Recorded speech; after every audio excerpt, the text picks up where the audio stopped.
gökkuşağına ses ver. Şimdi LİSTAG'ın rengarenk sesi.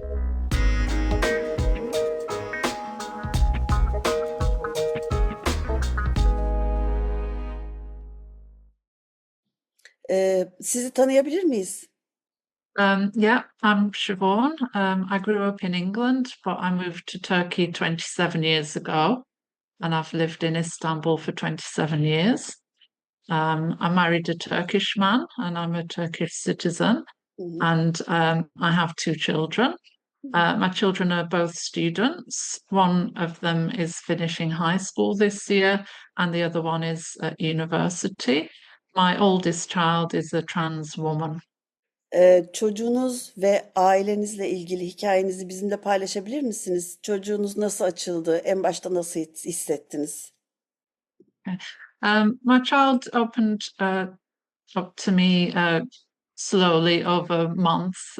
It was a gradual process. I could say it even happened over years.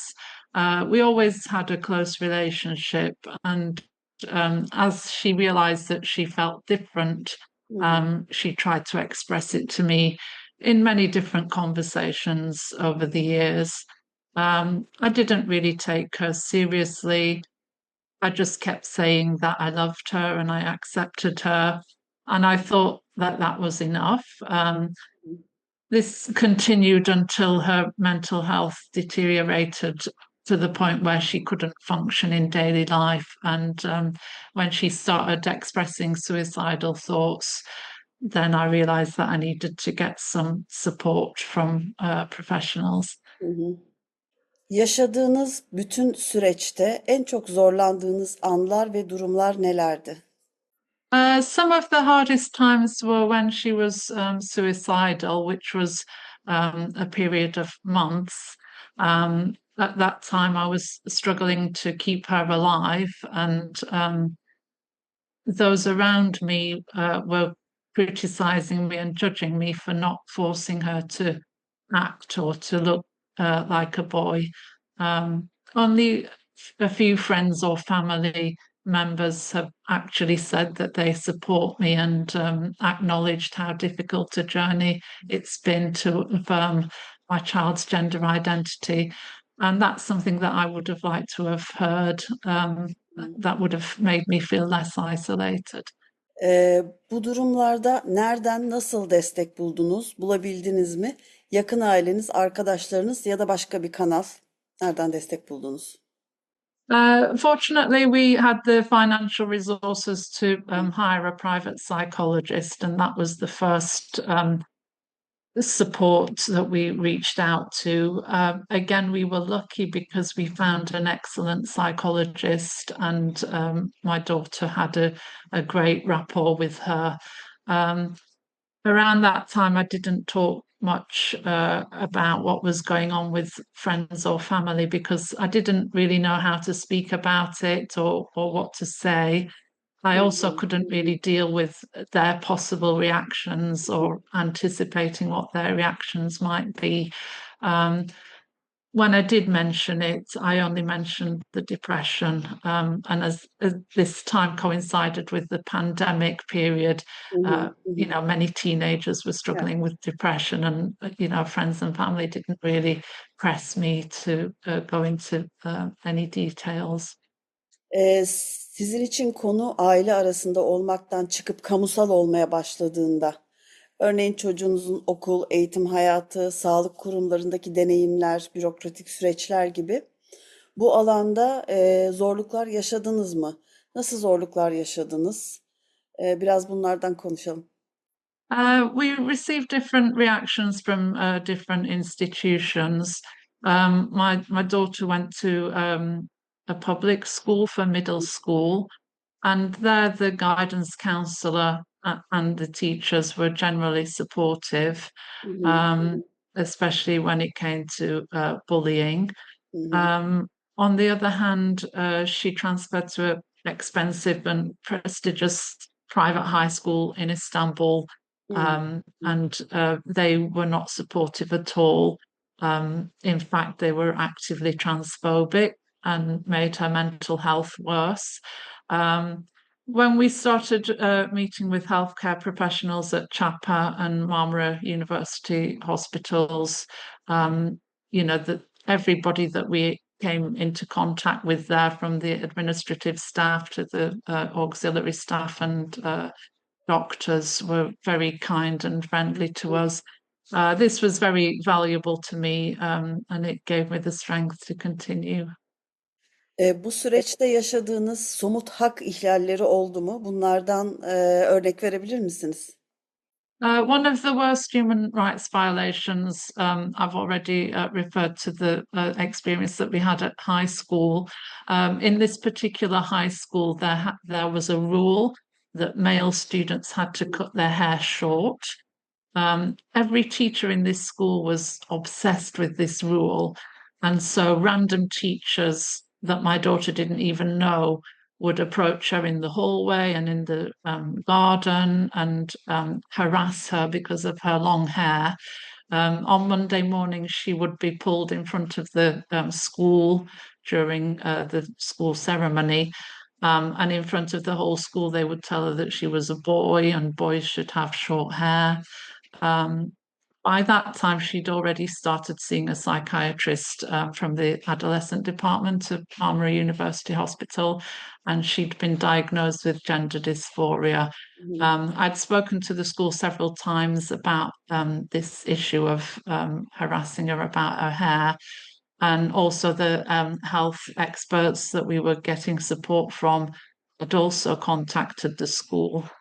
So they were very aware that she had a gender dysphoria diagnosis. But despite this, the school administration were determined that she would either cut her hair and act and look like a boy, or she would have to leave the school. Peki uğradığınız hak ihlali karşısında ilk tepkiniz ne oldu? Ne yapabileceğinizi, haklarınızı yeterince biliyor muydunuz? Bu konuda desteğe ihtiyaç duydunuz mu? Well, I felt that what was happening was wrong, but I didn't really know what to do. I did contact a lawyer. He was well intentioned, but he was not very knowledgeable about the kind of rights of LGBTQ people or how to sort of defend them. And he told me that LGBTQ people were seen as terrorists and it would be difficult to get legal support. Because all my strength at that time was focused on, keeping my child alive. And also, I had my own work to do and meet my other child's needs. I didn't really feel strong enough to legally fight the school. So she left the school and started studying open high school, açılma. This option, the open high school option, allowed her to be at home with me, and in that way, her mental health started to improve away from the bullying and the pressure of school. However, the açılma system is not equivalent to a high school education. As far as the state was concerned, she had no contact. She left school in the middle of 10th grade. So for 2.5 years, she had no contact whatsoever with any teachers. She didn't have any social support during that time. She only had to sit exams a few times a year, which were online. She could pass these exams easily without studying. So because of the school's transphobic attitude and the lack of legal support, that led to her right to education being violated. Destek aldıysanız, bu destek sizce çocuğunuzun ve sizin haklarınıza erişmeniz ve yaşamınız konusunda olumlu ve önemli bir değişiklik yarattı mı?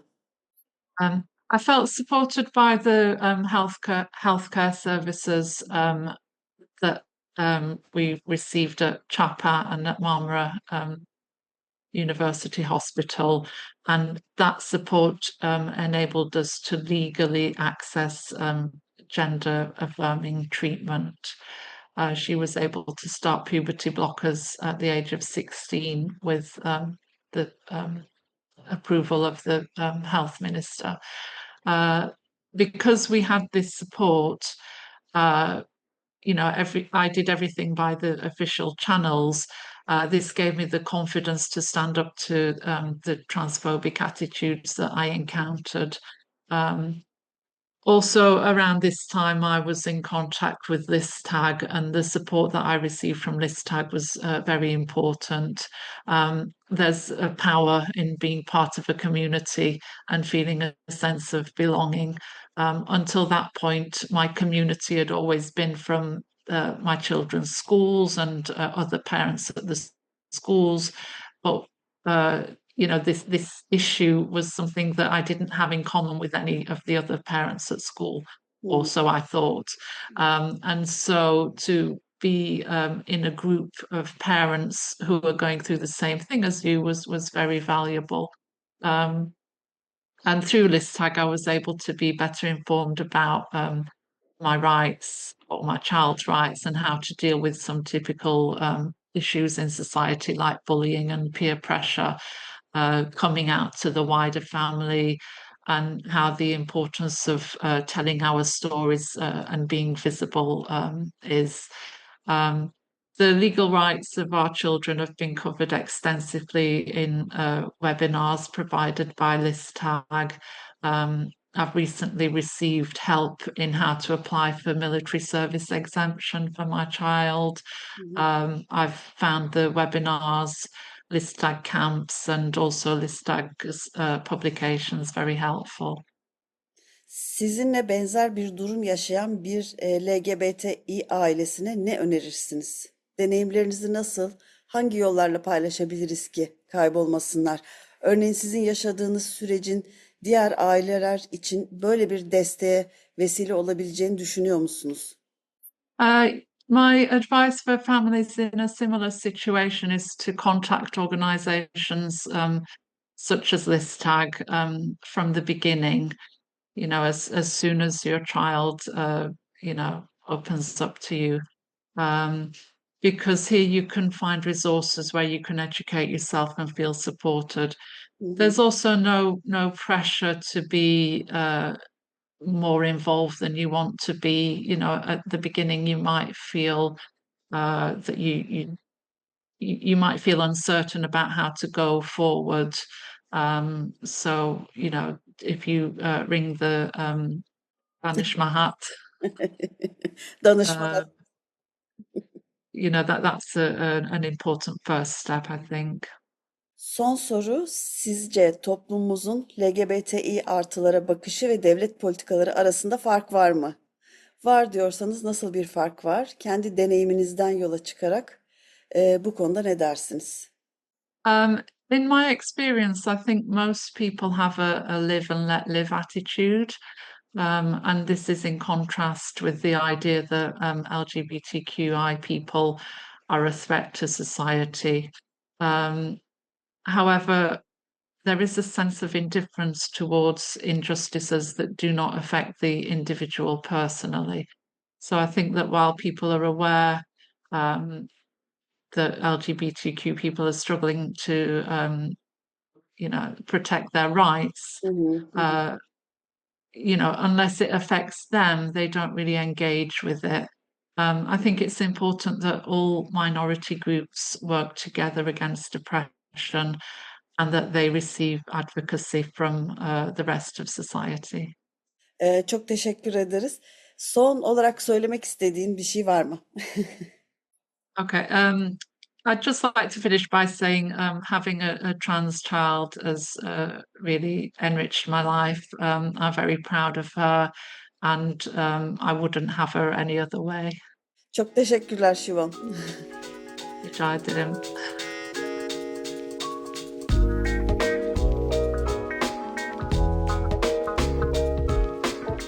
Gökkuşağına ses ver. LİSTAG'ın rengarenk sesi.